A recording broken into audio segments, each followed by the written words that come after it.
Good morning students, this is Manisha, your bio teacher with a new topic immunity. Okay, so immunity क्या है?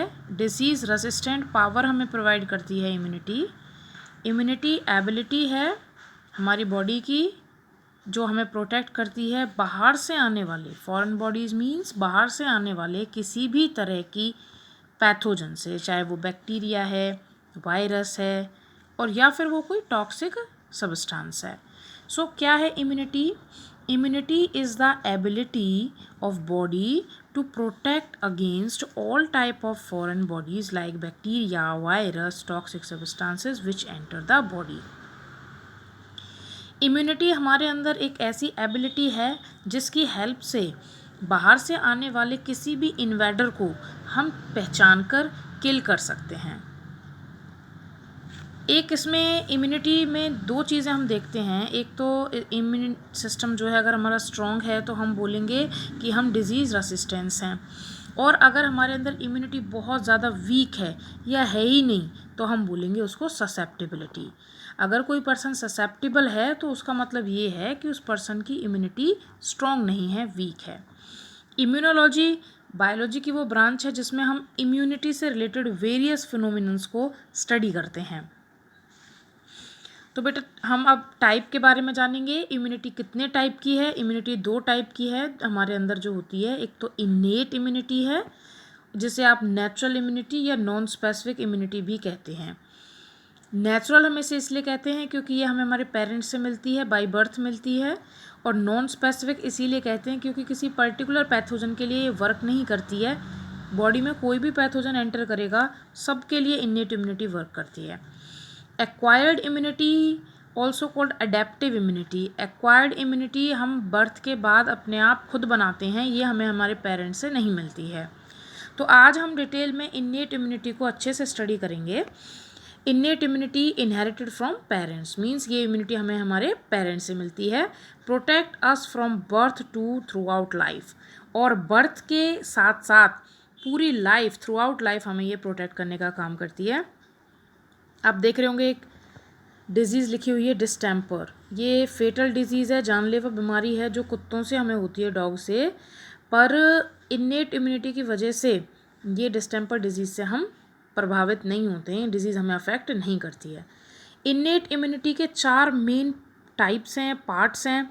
बहुत important है innate immunity. Paper में ज़रूर इसमें से कोई ना कोई क्वेश्चन बनता है.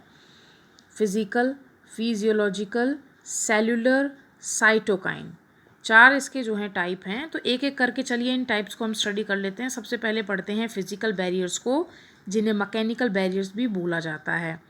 तो ये फिजिकल बैरियर्स में हमारी बॉडी की स्किन और म्यूकस मेम्ब्रेन इन्वॉल्व होती है. दो हमारी चीज़ें हैं जो इसमें काम आती हैं डिफेंस में.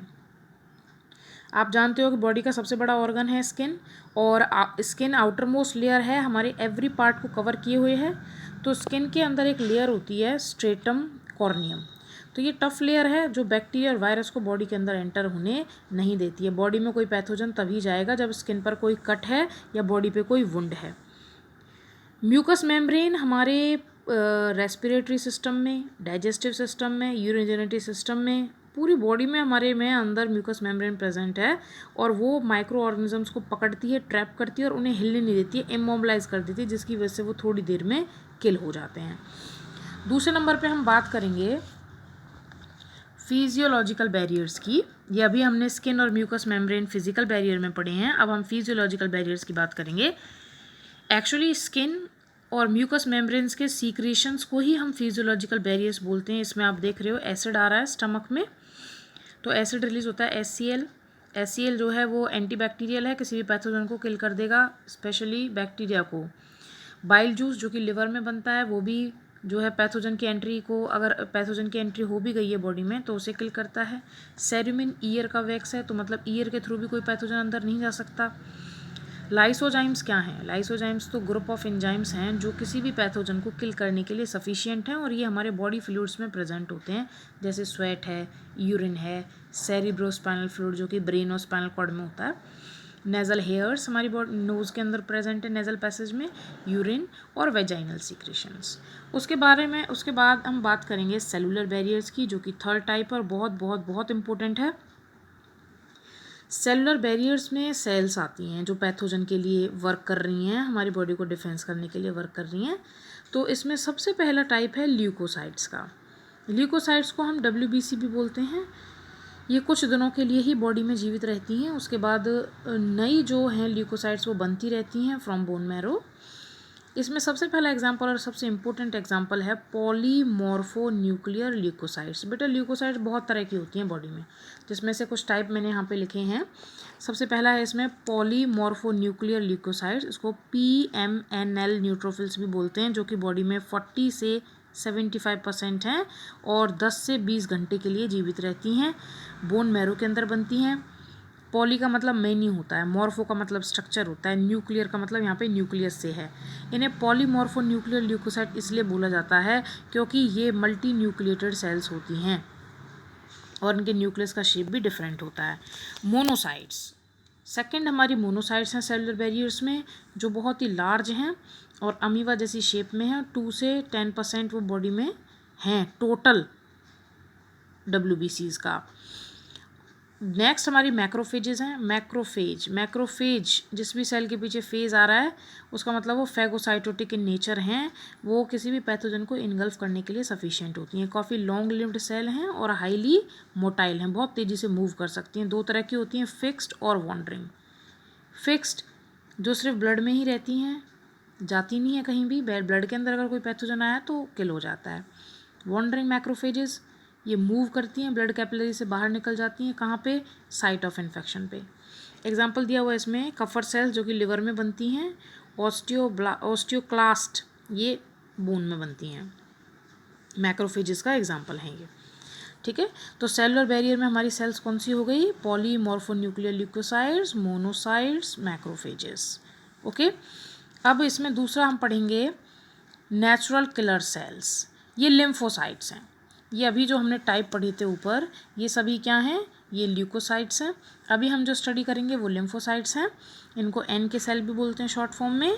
ये सेल्स क्या करती हैं, ये सेल्स परफोरिन नाम की एक प्रोटीन रिलीज़ करती हैं, जो परफोरिन नाम से ही पता चल रहा है पोर कर देता है किसी भी पैथोजन की प्लाज्मा मेम्ब्रेन में या सेल मेम्ब्रेन में। तो प्लाज्मा मेम्ब्रेन जब पोरस हो जाती है तो ये जो परफोरिन हैं ये अब इतने ज़्यादा पेनिट्रेट कर जाते हैं किसी भी पैथोजन की बॉडी में कि जो पैथोजन के न्यूक्लियस हैं, सेल ऑर्गेनल्स हैं, माइटोकॉन्ड्रिया, गोल्गी apparatus जो भी है, उसे सफिशिएंट होती है किल करने के लिए। तो ये पैथोजन को वीक बना देती है बिकॉज ऑफ साइटोलाइसिस, उसकी सेल को ब्रेक करके। नेक्स्ट हम पढ़ेंगे इसी में कॉम्प्लीमेंट प्रोटीन्स।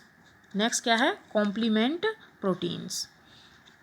कॉम्प्लीमेंट प्रोटीन्स क्या होते हैं, complement proteins group of protein है जो कि 20 प्रोटीन्स हैं। ये प्रीकर्सर्स होते हैं बॉडी में किसी भी एंजाइम को बनाने के लिए, और ये भी पोर्स क्रिएट करते हैं पैथोजन की बॉडी में। इन्फ्लामेशन क्या है, it is defence response against the tissue damage. मान लो हमारी बॉडी में कोई पैथोजन एंटर हो गया और उसने कहीं पर किसी टिश्यू में थोड़ी सी सेल्स को डैमेज कर दिया, तो वो डैमेज सेल्स जो हैं वो केमिकल रिलीज़ करती हैं हिस्टामाइन।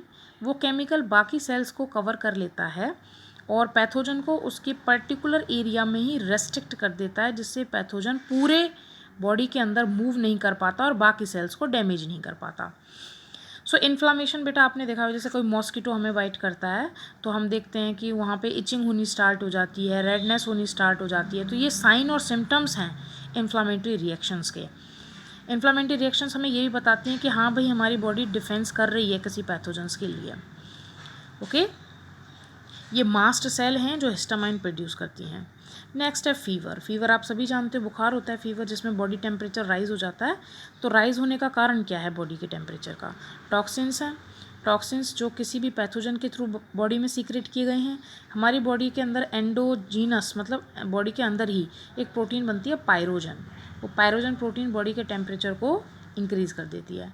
थोड़ा थोड़ा बुखार अच्छा होता है बॉडी के लिए, क्यों, क्योंकि ये बहुत सारी सेल्स को स्टिमुलेट कर देता है जो पैथोजन को किल करने के लिए काम करती हैं। लेकिन अगर ये पायरोजन बहुत ज़्यादा बन जाए और ब्रेन तक पहुंच जाए तो ब्रेन का टेम्परेचर हाई होने की वजह से बॉडी की डेथ भी हो सकती है। तो इसीलिए फीवर को कम करने के लिए हम एंटीपायरेटिक प्रोटीन्स यूज़ करते हैं। चौथा है आपका लास्ट साइटोकाइन बैरियर्स। ये लो वेट प्रोटीन्स हैं जो WBCs को इनहिबिट या स्टूमुलेट करने का काम करती हैं। अगर पैथोजन है बॉडी में तो उसे स्टूमुलेट करेंगी, और अगर पैथोजन नहीं है बॉडी में तो उसे इनहिबिट कर देंगी। एग्जाम्पल आप देख रहे हो इसमें, इंटरल्यूकिन्स ल्यूकोसाइट्स हैं, WBC हैं।